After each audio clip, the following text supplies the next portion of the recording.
Falando ali do Renato Gaúcho, você até falou um pouco dele antes, mas mais focado ali na questão do rebaixamento.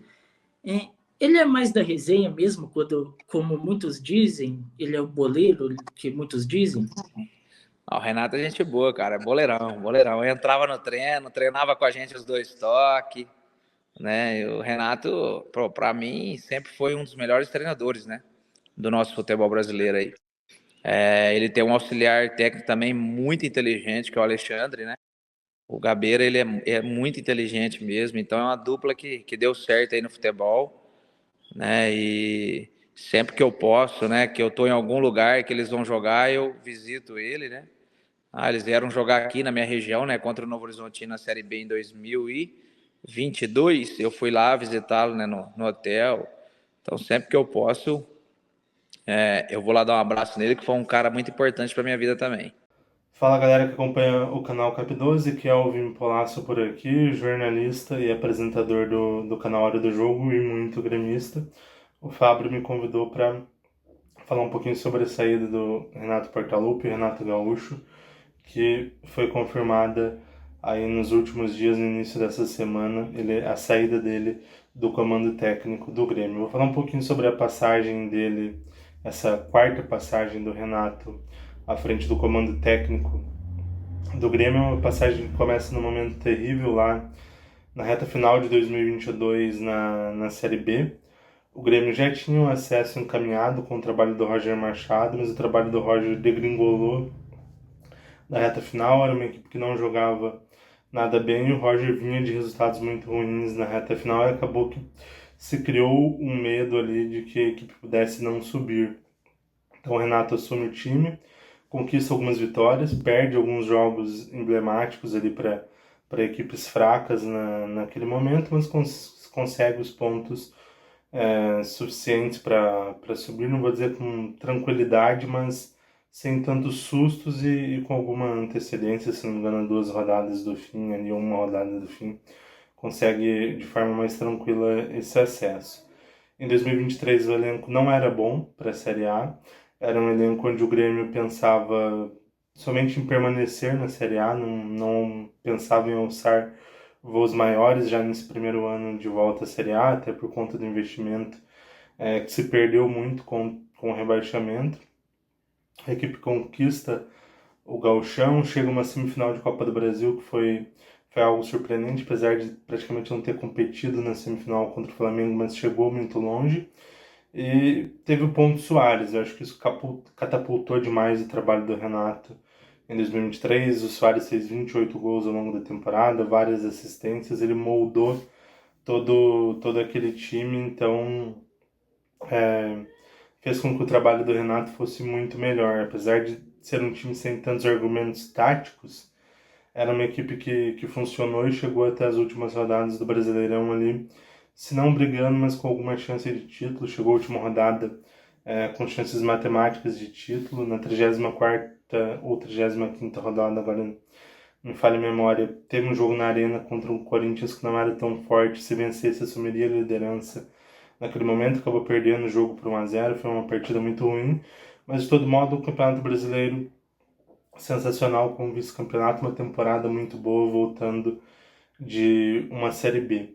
Nesse ano de 2024 o elenco até melhora, só que perde o Soares, perde essa grande referência, então era um jogador que fazia toda a diferença, que fazia com que o jogo do Grêmio se moldasse a ele, então perder essa referência foi muito traumático pro Grêmio nesse ano.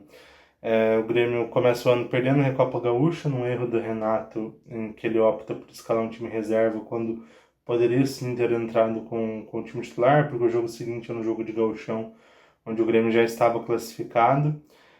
No gauchão, apesar de não ter jogado um grande futebol, o título veio, e tivemos as eliminações traumáticas ali de Libertadores e Copa do Brasil, ainda nas oitavas de finais, para um Fluminense muito fraco, e para um Corinthians que na época também era muito fraco, então eram dois adversários que dava para ter passado e acabamos perdendo nos pênaltis. E o Brasileirão terrível, com a equipe brigando ali contra o rebaixamento até a 36ª rodada. Então foi um trabalho muito ruim em 2024, um trabalho que não teve nada É um Grêmio que taticamente não funcionou em nenhum momento e o trabalho péssimo, né, fez com que o Renato optasse por sair e o Grêmio também, a direção do Grêmio optasse para que o trabalho não continuasse. Falando agora dessa saída, qual é a minha opinião? Eu acho que o trabalho não funcionou, principalmente em 2024, o trabalho não andou. As atuações do Grêmio foram péssimas, o Grêmio não tinha nada taticamente, o Grêmio tinha pouco tecnicamente, mas o que tinha era muito dos jogadores, da individualidade e da qualidade de cada um, então não tinha nada, não tinha um trabalho, você não sabia se o Grêmio jogava em transição, se jogava em contra-ataque, se jogava tentando abafar o adversário, se marcava pressão, vários esquemas mudando ao longo do ano e nenhum funcionou e nenhum tendo os argumentos táticos necessários para que funcionassem. Você não via treinamento, você não via o trabalho do Renato ali, então por isso eu acho que chegou o momento dessa ruptura. O Renato parecia não ter mais energia, não ter aquela força que ele sempre teve para fazer um grande trabalho, para brigar pelo Grêmio. Começou a ter muitas rusgas com a torcida e começou a ter muitas rusgas principalmente com a imprensa, o que foi tornando a situação insustentável e uma permanência dele muito difícil.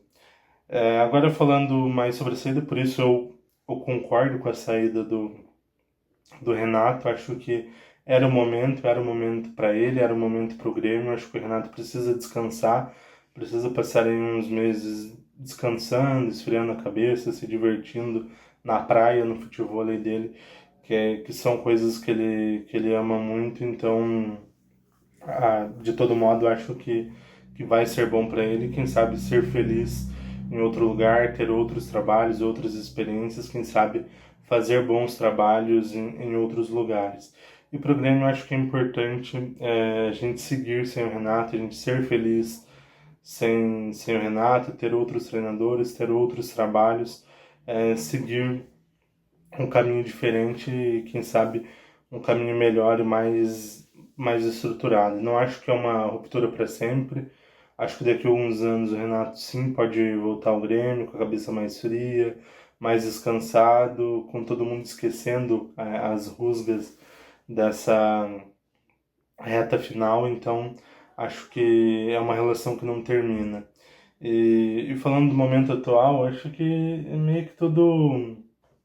Você esquece tudo dessa questão dos momentos ruins, porque o Renato, ele é muito ídolo. Ele é o maior ídolo da história do Grêmio. Ele é o cara que ganhou a primeira Libertadores do Grêmio como jogador. Ele é o cara que fez os 2 gols do título mundial do Grêmio. Ele é um cara que, enquanto treinador, tirou o Grêmio de 15 anos de fila com o título da Copa do Brasil. O treinador do Tri da América, o treinador do Bi da Recopa Sul-Americana. Então não dá para apagar. A história não se apaga, o ídolo continua, a estátua continua, a história não se apaga. A história foi construída, foi muito bonita. Eu, como torcedor, principalmente vendo a parte dele como treinador ali de 2016, 17, 18, foi o melhor momento que eu vi enquanto torcedor, e ele fez parte disso enquanto treinador e teve muitos acertos naquela época. Então essa história não se apaga, nunca vai se apagar, vai estar para sempre nos corações, no meu coração, nos corações de cada um dos gremistas, porque foi algo foi algo brilhante, foi uma felicidade enorme para cada um de nós. Então é um ídolo eterno. Então vai embora o ser humano Renato e fica o ídolo, fica a história, fica a estátua, fica essa marca do Grêmio, fica essa imortalidade que tanto representa o Grêmio. E, como eu falei, quem sabe em algum momento, daqui 2, 3, 4, 5 anos, ele possa voltar e seguir fazendo história com a camisa do Grêmio, como treinador do Grêmio. Espero que isso realmente aconteça. Caso não aconteça, ele já é o maior da história, ele já é um ídolo, ele já está marcado. Como eu falei, nos nossos corações, ele Ele é o maior ídolo da história, então isso não se apaga e essa ruptura foi melhor para todo mundo, porque você não está criando mais rusgas com seu maior ídolo, então é algo que vai fazer bem para todos e reverência ao ídolo Renato Portaluppi. Esse vídeo foi um oferecimento da Canã Sports.